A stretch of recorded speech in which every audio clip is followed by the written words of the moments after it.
What's up, everybody, and welcome to the Week 5 of the NASCAR DFS preview. I'm Austin. Here in the NASCAR week, we're here live at Auto Club Speedway. So the Auto Club 400 will be going live here, I don't know, 3 or 4 o'clock or so. It's a 2-mile track, relatively flat, so I'm not sure exactly. The banking is somewhere around 11 to 13 at the max. Pavement's very old, so it resembles Atlanta in that regard, where it eats tires. So tire management's very important. So we'll be looking at this week in Auto Club. Try to make this one a little shorter. We won the past couple weeks. I'll be implementing a single entry tournament strategy. So let's get it on. So let's check it out here. We have. Wow, it's not starting at the top there. All right.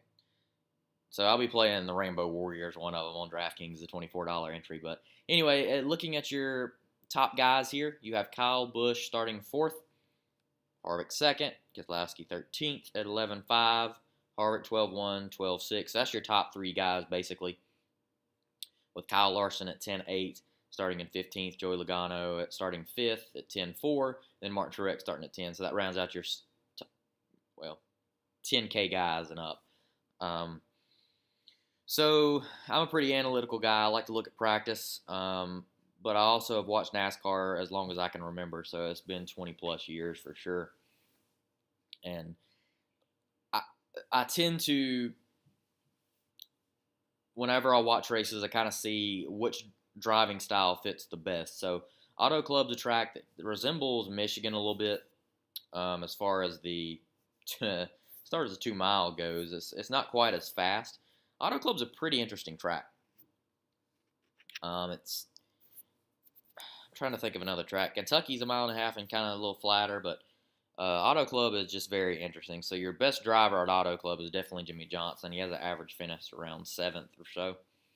He's won quite a few races there. Logano's pretty good there. Denny Hamlin's really good there. So that's your guys that are normally good week in and week out. So what I'm going to do here, I saw who the fastest guy in practice was this week, basically, as far as the 10-lap averages go. And he was always up top on the speed charts, and that was Brad Keselowski. And I just think it would be insane for me not to pick Brad Keselowski. They brought a bad fast forward. He's starting 13th. Could very well win the race, and I think he probably will. And I'm going to do something a little different than I've been doing. So typically I pick a top guy, go towards the bottom, and be like, who can I scrounge for? But there's a guy starting up top here that's starting so far back and actually has shown decent speed. That's Martin Truex. He's starting 27th. He's been running really well this year. Aside from the Daytona 500, I think he's got a top 10 in every other race. I look for him to run really well here at Fontana.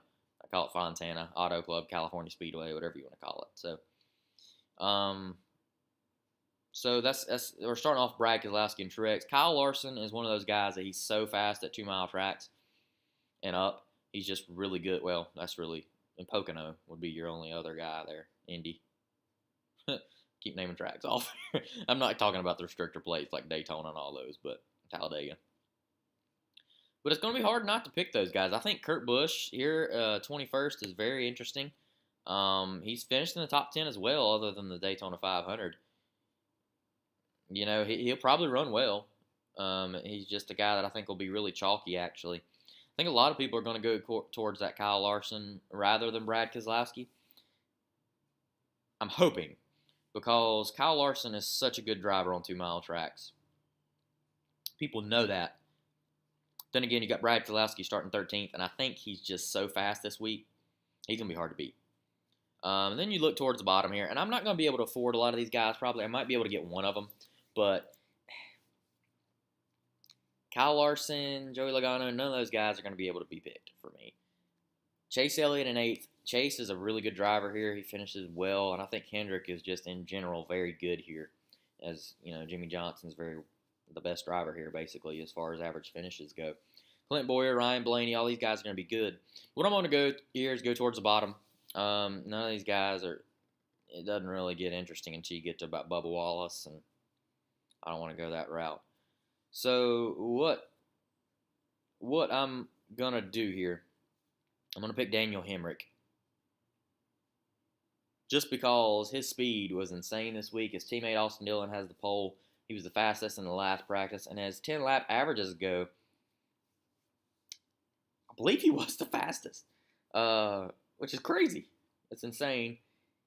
And I'm a Hemrick fan, and I really think Hemrick will run well here. Hemrick's very good everywhere.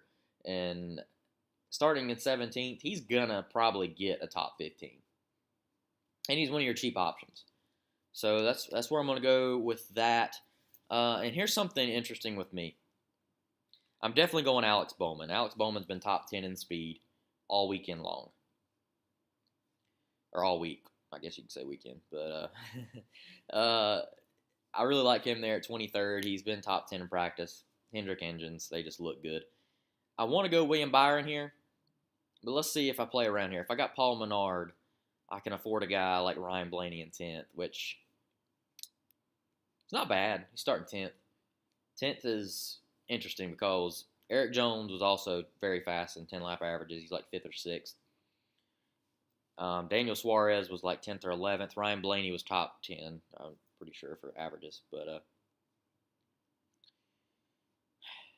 if I go to Benedetto, I could get up to Clint Boyer. So if I went $200 cheaper at Hemrick's range, which I could get Ryan Preece. And Ryan Preece at that range, I could get Chase Elliott starting 8th, which is pretty interesting.